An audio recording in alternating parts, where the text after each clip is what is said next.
Hello everyone, and welcome to Drive-By Mapping. So today, I'm making my 2022 Senate GOP primary endorsements. So first, we're going to start with the state. Are we recording? I need to make sure we're recording. Okay, yes, we're recording. So I'll start. So Alaska, my endorsement there is Kelly Tshibaka. So Tshibaka is, Alaska, I don't think Tshibaka is necessarily my favorite candidate in the race, but Trump did endorse her, and I think Palin would probably be better than Tshibaka, but Tshibaka's already in primary against Mccloskey, and there's also Democrats in the race. Democrats, probably a good amount of them, going to vote for Mccloskey. Obviously, not all of them are going to vote for Mccloskey. I do think the majority of Democrats are going to vote for the Democratic candidate. But I think Tshibaka is the candidate. I think Palin entering the race would split a lot of the Trumpian vote and would be the easy way to getting Murkowski another term, which she could do. But I think if we just all unite around Tshibaka, I don't think she'll get another term. So now we're doing west to east. Nevada, I think that Adam Laxalt's a great candidate. He has a great moderate and populist appeal in Nevada. I do think he is going to win. He's going to be able to do well in the suburbs, do well in the populist parts of the state. So I think that Adam Laxalt is going to do well in Nevada. I think he's a great candidate, great, somewhat populist candidate. I think so Adam Laxalt in Nevada. Arizona, Blake Masters. I like Blake Masters. He is a candidate who's able to self-fund. Self-funding is a very good tool for a primary, winning a race like this. And he's very good on the issues. He has great rhetoric. He even talks about like how the Republicans' rhetoric on socialism is bad, and I really like Blake Masters. He's solid on immigration, solid on social issues. I think he's going to be a great senator in Arizona. Arizona. Next endorsement is Oklahoma. Jackson Lahmeyer is a good senator. I like Jackson Lahmeyer. James Lankford is really weak. He said Trump's challenging the Electoral College was racist, which was just, bro, what? How? It doesn't make any sense. It's stupid. He's pretty good on social. Lankford's pretty good on social issues, but I don't see what Jackson Lahmeyer is not going to add to the table. He's just going to have the same social issues and also have solid election rhetoric. And I'm sure solid on other issues, solid on big tech issues that Lankford is probably not solid on. So next endorsement, Arkansas. So Arkansas, I think Jan Morgan is the best candidate in Arkansas.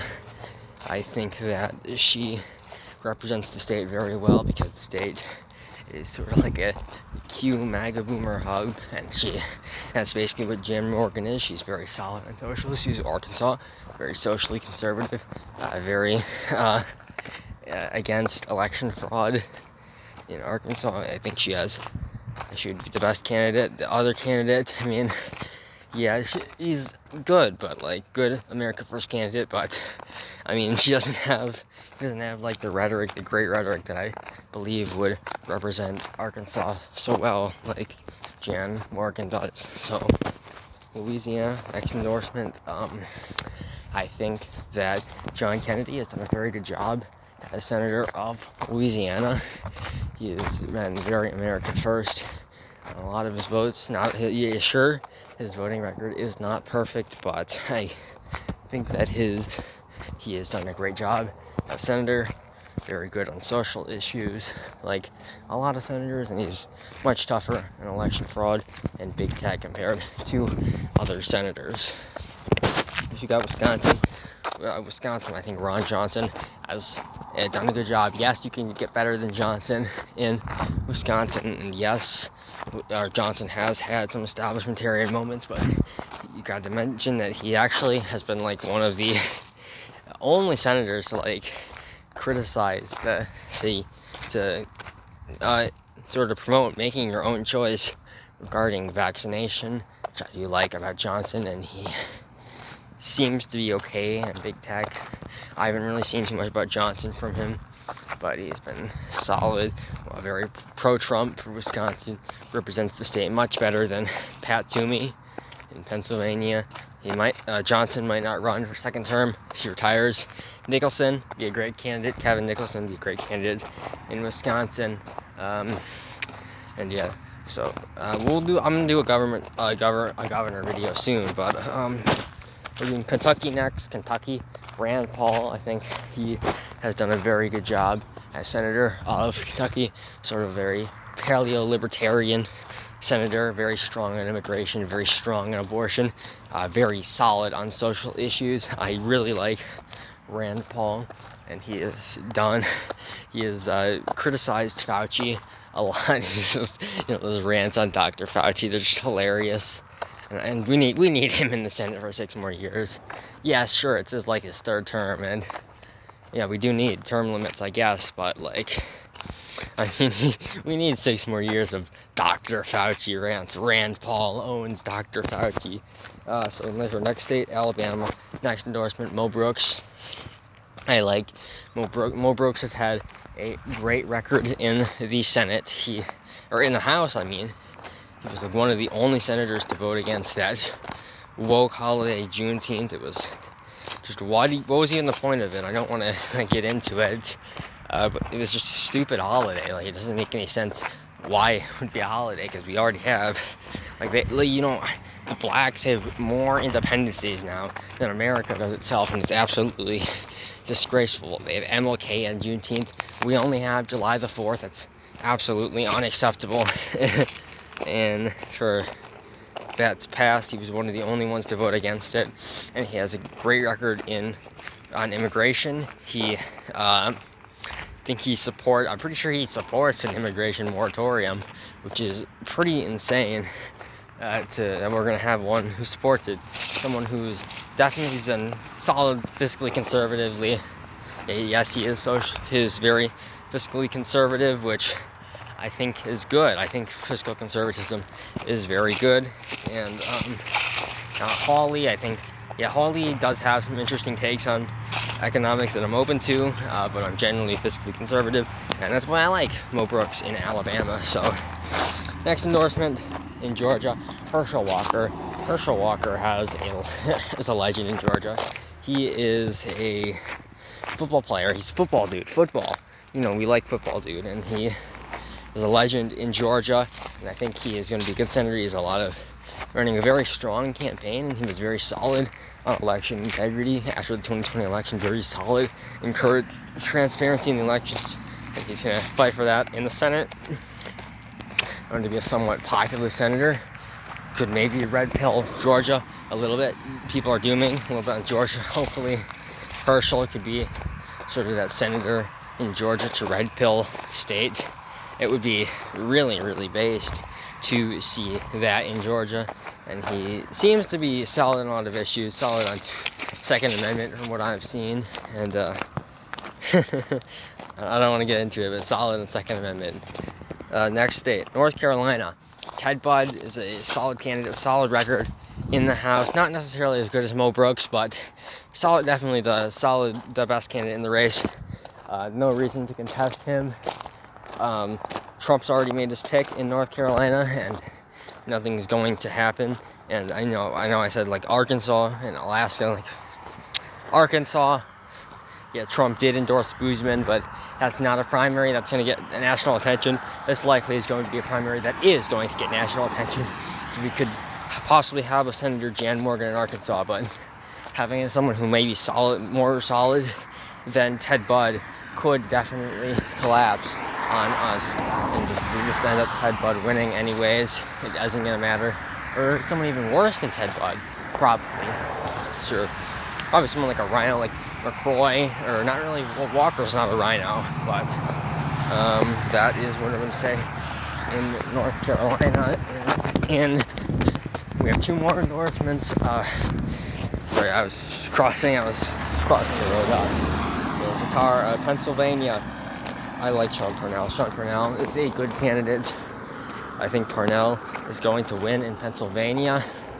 He has a very solid record in Pennsylvania, very popular in Pennsylvania. He outperformed Trump in his district in Pennsylvania. It's going to be a red-leaning year. It was a white working-class district, too, that he did outperform Trump in. And he's a very electable candidate, and he is very good on the issues, very strong in election integrity, very strong on Second Amendment. He was a hero in the military, has a lot of appeal in Pennsylvania. I think he's going to be a good one. Last candidate, Sununu in New Hampshire. He's our only hope in New Hampshire. I think if Al-Yacht is the nominee, they'll lose to Hassan by 2 to 3 points. His college education saved them to New Hampshire, so I think that Sununu is our only chance in New Hampshire because he's such a popular governor. Now, here's some races that we need to have like a primary challenger that I think could succeed. That we don't have them yet in. So North Dakota, I think Hoeven needs to be primaried in North Dakota. He's definitely going to have a chance to primary. I think he's voted for the infrastructure bill. That was just garbage. And like, what has this guy even done? I think he's been like 2 terms in Senate. I don't know. Or Hoeven in North Dakota. Yeah. Now what has that guy even done in the Senate? Like, yes, we got to get a primary challenger to him. Thune might be a hard challenge in South Dakota, but I think he's definitely beatable.